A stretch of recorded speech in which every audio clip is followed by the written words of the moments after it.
Where did the dead gladiators go? The truth will surprise you. In the world of ancient Rome, the gladiators were the stars of the show. They fought to the death in front of thousands of screaming spectators. But what happened to their bodies when they died? We'll explore the grim fate of these warriors and uncover the secrets of one of Rome's darkest traditions. Did you know that in the heyday of the Roman Empire, up to 100 men could lose their lives in a single day at the Colosseum alone? And despite the bloodshed, gladiators were still considered a form of entertainment by the Romans. Their fights were so popular that people would plan their trips to the capital just to attend the games. The Colosseum could accommodate over 80,000 spectators. And let's face it, watching people fight to the death with ferocious animals or against each other could be pretty exciting. But where did the gladiators come from? Who were these men fighting in the arena?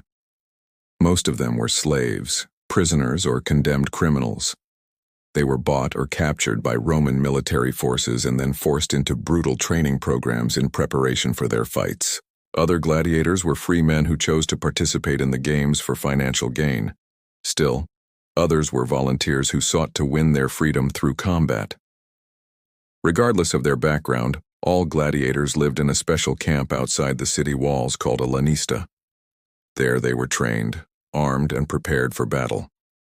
Now let's get back to the question that has been keeping you on the edge of your seat. Where did the gladiators go when they died? To answer this question, we need to take a closer look at the Colosseum itself. Unlike modern stadiums, the Colosseum had no provision for dealing with the aftermath of such violent competitions. So what was done with the slain gladiators' bodies? You might think that the Colosseum had its own cemetery where the fighters could rest in peace, but nothing could be further from the truth. In fact, the entire structure was built on the site of an artificial lake. So burying the dead was out of the question. Instead, the Colosseum featured a gruesome feature that is rarely mentioned in history books, the spoliarium, a place where the dead gladiators were stripped of their weapons and armor, basically robbed. The word spoliarium comes from the Latin word spolium, which means spoils or plunder. So the name itself gives us a clue as to what went on in this dark chamber. But what actually happened to the gladiators' bodies once they were brought here? Let's find out. After a gladiator fell in battle, his body was immediately taken to the spoliarium by special attendants. There, under the watchful eyes of the crowd, their weapons, armor, and other valuables were removed and taken away. This process was not only a necessary evil, but also a form of entertainment in itself. You see, the crowds wanted to make sure that the defeated gladiator had no chance of coming back to fight another day. So they took great pleasure in stripping him of his weapons and making sure he was completely helpless. But what happened to the weapons and armor of the fallen gladiators? Were they thrown away or used again? Well, that depends on whether the gladiator was a slave or a free man. If he was a slave, his weapons and armor were returned to his master, who could then use them for training new gladiators or for repairing old ones. On the other hand, if the gladiator was a free man, his equipment was taken to the nearest armory, where it was stored until it was needed for the next fight. In either case, the weapons and armor were never wasted and were always put to good use. But what about the bodies of the gladiators themselves? Where did they go after being stripped of their belongings? Unfortunately, the answer is not a very pleasant one. As soon as the crowd was satisfied that the defeated gladiator would not rise again, his body was thrown into a mass grave, along with the other slain fighters. The bodies were never identified, and no attempt was made to return them to their families for burial. This may seem cruel and inhumane to us today, but remember that this was the custom in ancient Rome. The citizens of the empire believed that the gods had destined these men to die in the arena, and that their bodies were nothing more than a sacrifice to the gods.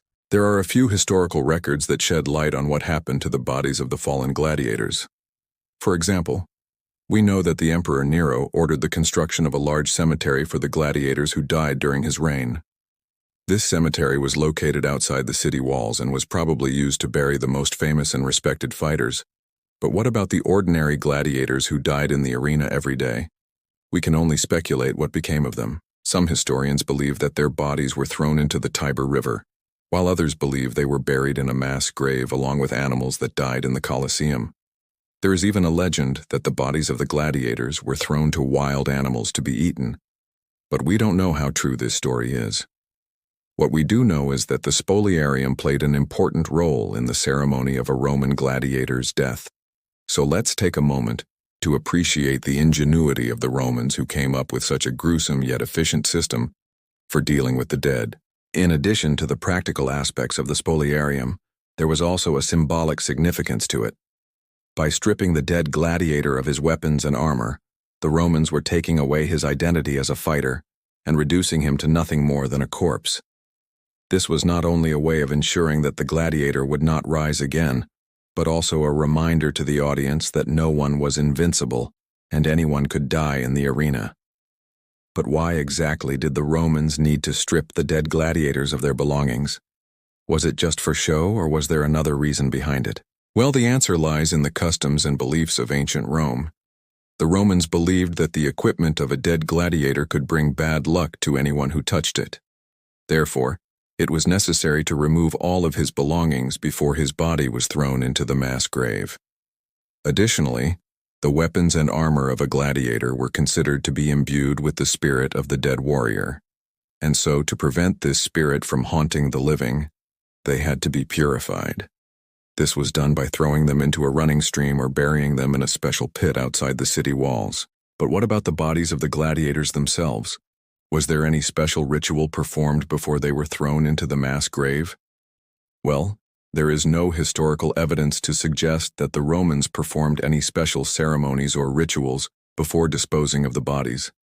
However, we do know that the bodies were sometimes left in the arena for several hours after the show, allowing the crowds to gawk at them one last time. Then they were gathered together and taken away to be buried. One interesting piece of information we have about the burial of gladiators comes from the writings of the Roman philosopher Pliny the Younger.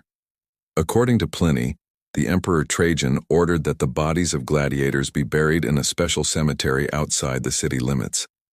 This cemetery was guarded by a detachment of soldiers to prevent the bodies from being desecrated or stolen. However, this does not tell us much about what happened to the gladiators after they died in the arena. Archaeological evidence has also shed some light on the fate of the dead gladiators. For example, excavations at the Domus Aurea revealed a mass grave containing the skeletons of several men, women, and children who were killed in the Colosseum. The bodies were found buried in a shallow pit, along with the bones of animals, suggesting that the gladiators were thrown to the wild beasts to be torn apart and then buried in a mass grave. Other archaeological finds, such as inscriptions on tombstones and funerary urns, indicate that some gladiators were given a proper burial after their death. For instance, one urn bears the inscription, "Here lies Titus, the gladiator who fought in the arena," indicating that he was at least identified and given a name. Despite these findings, we still don't know exactly what happened to the majority of the gladiators after they died in the arena. The truth is that the Romans were not very concerned about preserving the memory of these men who died for their amusement. Their fate was sealed the moment they stepped into the Colosseum and the crowd roared with anticipation.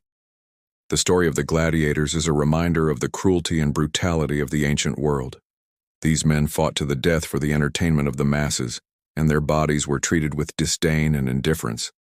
However, their story is also a testament to the human spirit. Despite the horrific conditions in which they lived and fought, many gladiators became heroes of the arena. Their bravery and skill in battle earned them the admiration of the crowds, and their names were passed down through generations. Today, the Colosseum stands as a symbol of ancient Rome and the legacy of the Roman Empire. But beneath its towering stones lie the secrets of the gladiators and their fate. What do you think happened to the bodies of the gladiators? Do you think they received a proper burial, or were they simply thrown away? Share your thoughts in the comment section below, and don't forget to like and subscribe for more fascinating stories from history.